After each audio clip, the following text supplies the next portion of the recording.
Good morning, everybody, and welcome to part two of the good, the bad, and the ugly of cruising. I'm super excited to about making this video because yesterday when I was on lunch, I was looking at some cruise videos and I seen a comment that somebody made and they said that Carnival is now the spirit of cruising.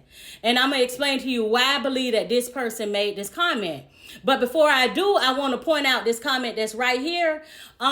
This young lady made this comment on part one video, and she's absolutely right. I meant to say this in the last video, but I forgot. If you didn't see part one, go back and see part one because we talked about what can happen if your ship cannot stop at a port. So basically what she's saying, if you're on a cruise and the cruise cancel your port of call, while you on the boat based on the weather or safety for any of the passengers or anything like that, they have the right to cancel whatever they want to cancel. They will refund you your port fee. Okay, so the boat that we talk about in part one was the Carnival Freedom, that something that recently happened, and they did actually refund to their sailing sign card the port fee for not being able to stop at Grand Turk, which was only $16. Now, I did have an experience a couple of years back when I was on the Carnival Sunrise. Months before my sailing, maybe 3 or 4 months, Carnival sent me a email letting me know we were supposed to dock on the Ocho Rio side of Jamaica, but they let us know that it was too many boats in dock that day, so we're gonna dock. They docked us on the Montego Bay. They was able to make that adjustment because we didn't sail for 3 or 4 months down the line. So if you're not on a boat and your cruise don't sail for months in advance and they have to make a change to your itinerary, they will send you an email and they can make up for, change the ports around. But if you're actually on a ship and they have to cancel your port of call, the only thing they're going to do is refund you the port fee. Now, let's talk about the comment that I seen about Carnival being the spirit of cruise line. Keep in mind that these videos are based on only my experience and my comments, what I think, because based on me cruising with Carnival. Okay, so I believe that this person said that Carnival is now the spirit of cruise line is because they do not realize that it's two types of Carnival cruises. Yes, I said it is two types of Carnival cruises. You got your 5 days or less cruise, or then you have your 5 days or more cruises. Okay, so we're gonna talk about the 5 days or less, which is, I believe this person had to be on a 3 or 4 day cruise to make this comment, because I sail both types of cruise, and I sail a 5 day or more cruise in January, and I do the 5 days or less cruises throughout the year. I might do 1 or 2 during the year before the grand finale cruise that I go on every January. Okay, so yes, I can believe that they can get the assumption that Carnival is the spirit of cruising on a 3 or 4 day cruise, because let me tell you what happens on a 3 or 4 day cruise. Now, it started after COVID, because I did not see this. I started cruising back in 2002, and I'm gonna say from 2002 up until we took that break from COVID, I really didn't see this type of, you see it, but you didn't see it a lot. Okay, so after COVID, or during COVID, somebody sent out an email to all of us, and they let us know something that I've been knowing for years, that cruising is affordable to go. Because before COVID, I only seen maybe 30 to 35% of us. We was here, there, we was spread it out throughout the ship. Now, on a 3 or 4 day cruise, I'm talking about 80, 85%. I'm talking about we turned up. I'm talking about we done took over. I was on the Carnival Sunrise. I'm talking about twerking. I'm talking about G-strings in the marketplace buffet. I'm talking about it was a whole sorority reunion on that boat. They were stepping all on the Lido deck.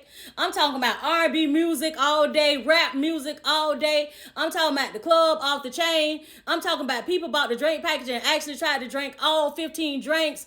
On the 3 or 4 day cruises, you might see some arguments, and if you lucky, you might even see a fight. So yes, I truly believe that this person made that comment because they probably was on a 3 or 4 day Carnival cruise. I'm on the Carnival Conquest next month. Y'all can come at me if y'all want to, but I'm on the Carnival Conquest, and I better see all of that on this 3 day cruise. Now we're gonna talk about the 5 or more day cruises. I was on the Carnival Horizon January 6 day cruise. This boat was so laid back they took the F out of fun. Now don't get me wrong, this boat was nice. It was the cleanest carnival boat I ever been on. I seen people reading books. I seen people playing board games. I went to trivia a couple of times where the Carnival cruise person didn't even show up. They were showing Barbie, y'all, on the Lido deck. They were showing Barbie, literally. And it was quiet. It was quiet. It literally, like, it was fucking quiet. They were so laid back that when I came home, I was fully rested. Normally, when I get off a Carnival cruise, because I live in South Florida, I literally, like 30 minutes from the Miami port, I usually come, like, try to be one of the first people off the boat. I come home, I pass out, I sleep all day. On this particular boat, I literally came home, cleaned up the house, and went to work the next day. I've been on boats. I've been on a lot of Carnival ships. And let me tell y'all something. I done seen Diamond members. But I have never seen I've seen a lot of Platinum members, but I have never seen a Diamond member. On this particular cruise, I seen Diamond members. And I seen a lot of them. And if you don't know what a Diamond member is with Carnival, they top tier. That you can't go no farther. Like, they roll out the red carpet for you. That's what a Diamond member is on the Carnival. You done been on over 75 days on the Carnival cruise. Like, you is going down in the Carnival cruise history books. That's what a Diamond member is, okay? And they was on this particular sailing. This boat was laid back. So when a person makes a comment like that about Carnival, and I love Carnival to death, it's because they don't know. It's two different types of Carnival cruises. And so be aware if you have never been on a cruise, or, you're thinking about booking a cruise, be aware that it is two types of Carnival cruises.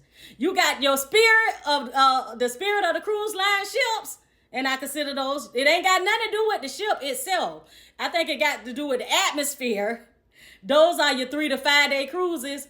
But if you're looking for your more conservative, laid back type cruises, I recommend that you book a cruise that's 5 days or more. And if I'm wrong, y'all put it in the comments, say, girl, you wrong. But if I'm right, and I know y'all know I'm right, in the comments, y'all put nailed it. Because I done been on both, I done experienced both types of cruises, and I done seen it each time. So until part 3, I will see you guys later.